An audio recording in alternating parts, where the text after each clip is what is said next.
Gigi, could we get a quick interview with you right now? Okay, here you go. Take this mic. Okay. So, I wanted to ask you, what have you learned from this experience of making your own film so far? Well, I've learned so much, especially since I'm a big procrastinator, and going into this project, I knew that wasn't gonna work out. So I learned to manage my time wisely and get it done in time, with extra time even. And of course, this took a lot of effort and a lot of discipline as well.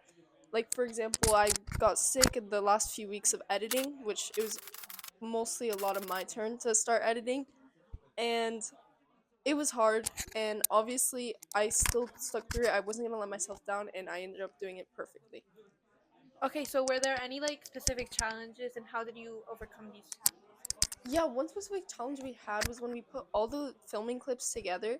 It ended up being a little 30 seconds short, I believe, and this was very off-putting in the beginning. I didn't think we were gonna be able to get through it, but I went home and I talked to my colleagues, and we all agreed that we needed more filming. But our main issue was we had returned everything we used, which was a big problem. But I went home and I brainstormed ideas that we could use where we didn't need any props. And this ended up working perfectly. We were about 4 seconds over the time, which was perfect.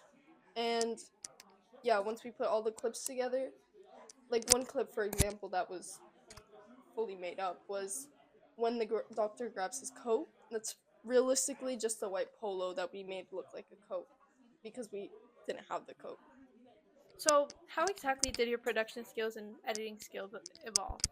So in the beginning, specifically for editing, I really did not have experience with editing.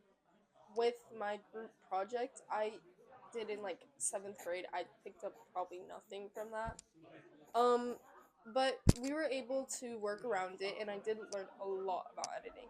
I learned how to put clips together to make a story, how to edit the clips to make it look spookier, or even color correcting the clips. And for production, I didn't realize how much lighting was necessary, especially for a horror film like ours. I never understood like that lighting was necessary in that sense.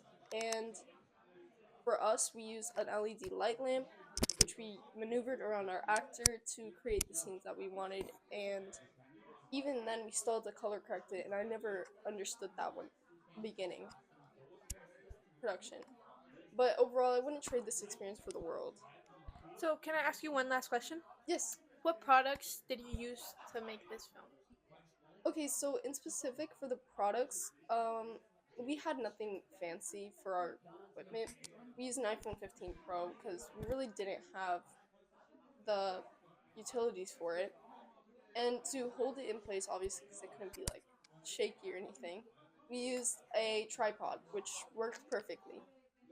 For our lighting, as I said, we used LED light lamps, which helped a lot. We didn't realize how much we needed light, so that was kind of our only option. And online, we used a website called Pixabay, which is perfect for music and audios for free without copyright, which is where we found a few audios. For our music, we used YouTube, I believe, and we had like two different musics, but both were off of YouTube and both worked perfectly. Okay, so what did you use to edit your production?